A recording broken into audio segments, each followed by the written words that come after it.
शारदा जी आज सुबह से ही बड़ी खुश थी। आज वह अपनी नवजात पौत्री की छठी पर अपने पति के साथ जा रही थी। हॉस्पिटल में ही देखा था उस नन्ही सी परी को और अपनी बिटिया को। बेटे के जन्म के बाद कैसे एकदम से पीली पड़ गई थी नीलम, और नन्ही परी एकदम से गुलाबी।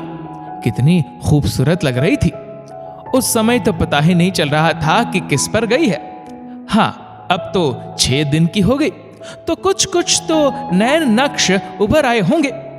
इन बातों को सोचते सोचते शारदा जी ने जल्दी जल्दी काम निपटाया। अरे आप तैयार नहीं हुए अभी तक? शारदा जी ने अपने पति से पूछा। तो उसके पति ने कहा, देखो शारदा, मुझे कुछ सही नहीं लग रहा। उन लोगों ने हमें बुलाया तो है नहीं। बिन बुलाए बेटी के ससुराल जाना अच्छा लगता है क्या? अरे आप भी कैसी बातें कर रहे हो?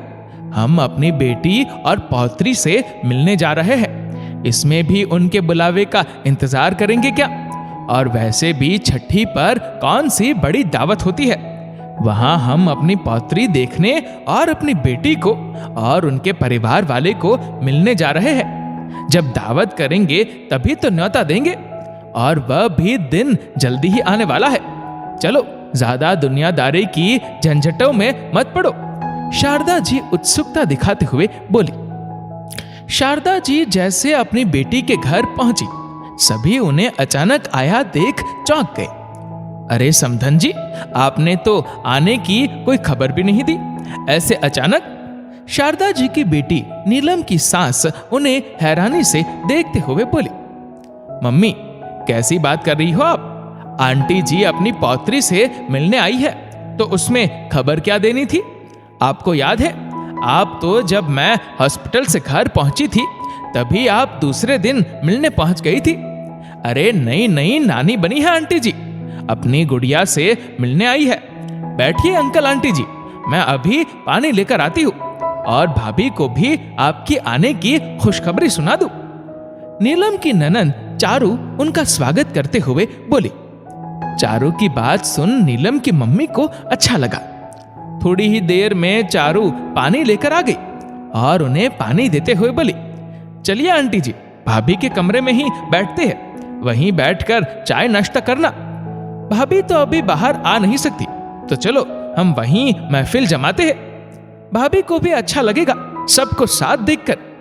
चारू चहकते हुए बोली। चारू 2 भाइयों की बहन थी। बड़े भाई भाभी अलग रहते थे। चारू की शादी 3 साल पहले हुई थी। सबसे छोटा नीलम का पति था। चारू नीलम की डिलीवरी के बाद उसकी सेवा पानी करने के लिए मायके आई हुई थी। अपने मम्मी पापा को देख नीलम को बड़ा अच्छा लगा।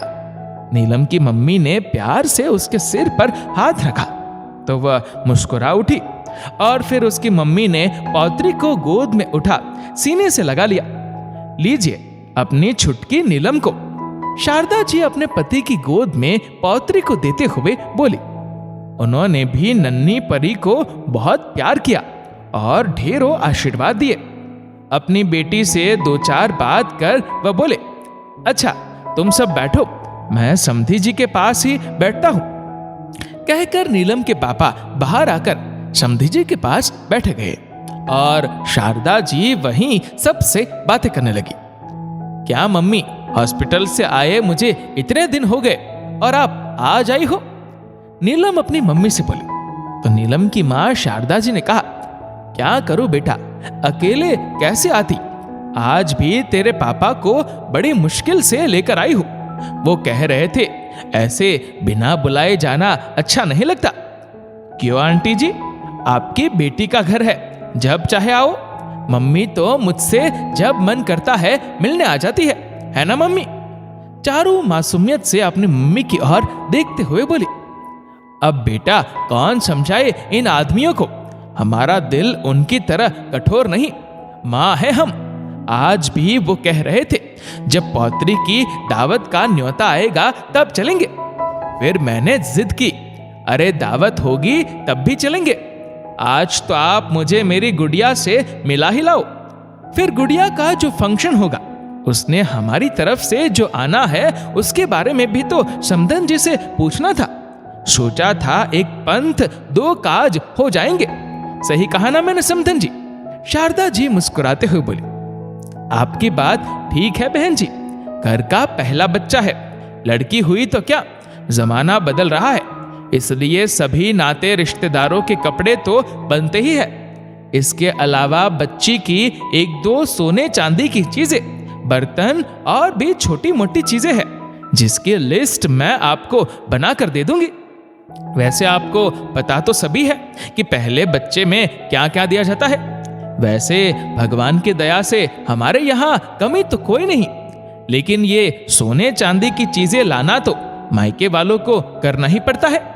और रही फंक्शन की बात, तो बहन जी हमारे यहाँ बेटी होने की दावत का चलन नहीं, वो अच्छा नहीं माना जाता। हमारे बुजुर्ग कहते थे, दावत करने से हम दूसरी लड़की को आने का न्योता दे रहे हैं। तो बताओ, अपने घर परिवार समाज और बड़े बूढ़ों से ऊपर होकर मैं अपनी पोती की दावत कैसे दे सकती हूँ? इसलिए माफ करना, फंक्शन और दावत तो हम नहीं करेंगे। हाँ, जिस दिन बाद शुद्धिकरण हवन होगा उस दिन आप ये सभी सामान जो मैं आपको लिस्ट बना कर दूंगी वो भिजवा देना, क्योंकि जच्चा बच्चा मायके के कपड़े पहनकर ही हवन के लिए बैठते हैं। चारों की मम्मी दो टूक शब्द में जवाब देते हुए बोली, समधन जी कैसी बातें कर रहे हो आप? ये सब तो बहुत पुरानी बातें हो गई है। जरूरी थोड़ी है जो हमारे पुरखे करते आए हैं हम भी वही करें। आजकल तो कोई बेटा बेटी में भेदभाव नहीं करता। बताओ तो, क्या बेटी होने पर वही पीड़ा नहीं होती जो बेटे के समय? क्या आपकी चारू आपको अपने दोनों बेटों से कम प्यारी है? जो अभी हुआ नहीं उसके बारे में सोच रहे हैं और भगवान ने हमें जो दिया है उसकी उपेक्षा कर रहे हैं। ये कहाँ का न्याय? वैसे भी समधन जी आजकल सभी एक या दो बच्चा करते हैं, पहले की तरह 4-5 नहीं। पहले आदमी ही कमाते थे, पैसों की कमी रहती थी तो इसलिए एकाध ही समारोह किया जाता था, लेकिन अब तो पति पत्नी दोनों ही कमाते हैं, फिर क्यों अपनी खुशियां मनाने में कंजूसी करनी? शारदा जी अपना पक्ष रखते हुए बोली, देखिए बहन जी, मैं किसी बहस में नहीं पड़ना चाहती। मेरे बड़ों ने ही ये परंपरा नहीं चलाई तो मैं उनसे ऊपर जाकर क्यों समाज में अपनी जग हंसाई करवाऊं? ये नए जमाने के चौंचले आप मुझे ना ही बताए तो अच्छा है, और हाँ, मेरी तरफ से ना है। और आपकी बेटी की इच्छा कि वह अपनी सास की बात मानती है या अपनी माँ की। वैसे भी आप वाली बात है कि अब तो बहू कमाती है, तो फिर मैं कौन हूं उस पर अपनी राय थोपने वाली? चारों की मम्मी थोड़ा नाराज होते हुए बोली, नहीं नहीं बहन जी, आप गलत समझ रही है। मैं तो सिर्फ आपको एक राय दे रही थी। आपके घरेलू मामलों में दखल देने का मेरा कोई इरादा नहीं, लेकिन अच्छा लगता अगर आप बदलते समय के साथ चलती, वरना यही पुराने जमाने की सोच। शारदा जी कहते कहते चुप हो गई। हाँ हाँ ठीक है, हम पुराने जमाने के हैं तो कहिए अपनी बेटी से कि अलग गृहस्थी बसा ले। हमने कौन सा उसे बांध कर रखा है? फिर चलाना आप अपनी बेटी के घर में अपनी मर्जी। चारों की मम्मी गुस्से से तमतमाते हुए बोली। वो देखकर नीलम की तो आंखों में आंसू ही आ गए। हंसी खुशी भरा माहौल एकदम से तनाव में बदल जाएगा उसने सोचा भी ना था। तभी चारू जो इतनी देर से चुपचाप सारी बातें सुन रही थी, वो भी फिर बोली, मम्मी आज आप में और मेरी सास में क्या फर्क रहा? आज आप भी वही दोहरा रही हो जो कभी उन्होंने आपसे कहा था। कहते हुए मम्मी कुछ तो सोचते। आप भी बेटी वाली हो और आपकी बेटी को भी एक बेटी है। आपके जैसी तंग सोच वाली मेरी सास ने बेटी के कारण मुझे दूध में से मक्खी की तरह निकाल फेंक रखा है, जबकि इसमें दोष मेरा नहीं। वैसे मम्मी, अगर आप अपने पुरखों की परंपरा पर ही चलना चाहती है तो फिर पोती के जन्म पर भाभी के मायके वालों से इतना खर्चा क्यों करवाना? उनसे तो आप पोते जैसा खर्चा करवा रही है और रोज भाभी से भी मुझे भतीजी होने के नेक के तौर पर सोने की चीज देने को कहती है, जिसके लिए भाभी सहर्ष तैयार है। मम्मी, भाभी और उनके मायके वालों से तो आप अच्छा खासा खर्चा करवा रही है और खुद पुराने जमाने के रिवाजों की आड़ में अपना खर्चा बचा रही है। मम्मी, आप भी मेरी सास से कम नहीं, शर्म आती है मुझे आपकी सोच पर। कहते हुए चारू का गला रूंध गया। बेटी की कही कड़वी किंतु सच्ची बातों को सुन नीलम की सास का चेहरा सफेद पड़ गया। फिर बेटी की पीड़ा का एहसास होते ही उसने उठ बेटी के सिर पर हाथ रख उसे संभालते हुए कहा, माफ कर दे चारू, मैंने अनजाने में तेरा दिल दुखाया। तूने सही कहा, मुझ में और तेरी सास में अब तक कोई फर्क नहीं था, लेकिन आज से फर्क होगा। समधन जी, आप सही कह रही थी, हमें बदलते समय के साथ चलना चाहिए, तो मैं पीछे क्यों रहूं?